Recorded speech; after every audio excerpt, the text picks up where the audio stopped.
Welcome to సమస్య ఇక్కడ పరిష్కారం ఇక్కడ కార్యక్రమానికి. ఇప్పుడు మనం గజ్వేల్ నియోజకవర్గం ఉన్నాము. గజ్వేల్ నియోజకవర్గం అంటే తెలుసు, మన కేసీఆర్ సార్ది. అది ముఖ్యమంత్రిగా ఉన్నప్పుడు ఈ నియోజకవర్గాన్ని చాలా అభివృద్ధి చేశారు. అయితే విషయం ఏంటంటే అందులో భాగంగా బస్ స్టాప్ను కూడా అభివృద్ధి చేస్తున్నారు కేసీఆర్ సార్. అయితే బస్ స్టాప్ ఇప్పుడు ప్రస్తుతానికి కేసీఆర్ సార్ సీఎం నుంచి దీపంగానే ఇమ్మీడియట్లీ ఆపేసారు బస్ స్టాప్ అని. ఎందుకు అంటే రాజకీయ కక్ష. ఈ పాలకులు ఈ ప్రభుత్వం మారడంగానే ఒక సీఎం కానీ ఒక మినిస్టర్ కానీ ఉంటే ఆ ఏరియాలో అభివృద్ధి ఆపేస్తారండి. యాక్చువల్లీ వాళ్ళు కూడా వాళ్ళ సొంత ఇంటి కాదు కదా, కేసీఆర్ సార్ ఇంటి కోసం కట్టుకుంటలేడు కదా, ఎవరు పబ్లిక్ కోసం కడుతున్నారు కదా. ఆయన అభివృద్ధికి ఆయన మీద కోపాన్ని మీరు ప్రజల మీద చూపిస్తారు. ప్రజలకు మీ కోటేజ్ గెలిపించిన ప్రజలకు వాళ్ళ మీద మీ కోపం చూపిస్తారు అండి.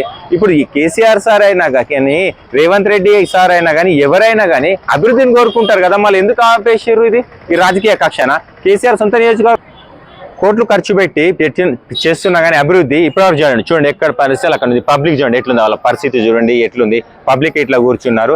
రాజకీయ కక్షలు ఎందుకండి? ప్రజల అభివృద్ధి కోసం చేస్తున్నారు కదా.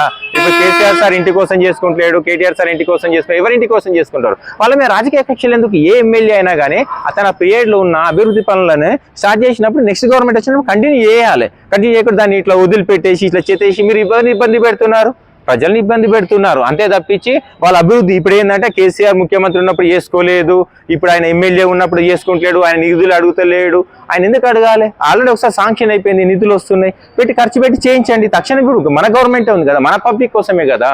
ఇట్లా రాజకీయ కక్షపూరితంగా అనేక అభివృద్ధి పనులు ఆగిపోతున్నాయి. అభివృద్ధి పనులు ఆగిపోవట్లేదు, మొత్తం ప్రజలకు ఇబ్బంది పడుతున్నారండి. ఎండాకాలం వర్షాకాలం ఏదైనా కానీ చాలా ఇబ్బంది పడుతుంటారు. ఇక చూడండి పరిస్థితి ఎట్లుందో, మొత్తం దుమ్ములో కూర్చున్నారు.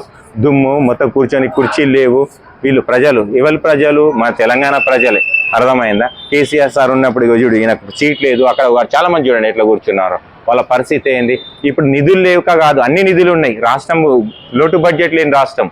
అలాంటి రాష్ట్రంలో మొత్తం అభివృద్ధి చేయక ఒక బస్ స్టాప్ని కూడా అభివృద్ధి చేయకుండా ఇలా వదిలిపెట్టడం పాలకులకు ఇది కరెక్ట్ కాదు. ఏ నియోజకవర్గం అయినా మీరు రాజకీయ కక్షలు పక్కా పెట్టండి, ఫస్ట్ అభివృద్ధి చూడండి, నిధులు కేటాయించండి. ఇమ్మీడియట్ యుద్ధ ప్రతిపదిని ఈ బస్ స్టాప్ని పూర్తి స్థాయిలో కంప్లీట్ చేసేసి ప్రజలకు అందుబాటులోకి తేవాలని ఆశిద్దాం.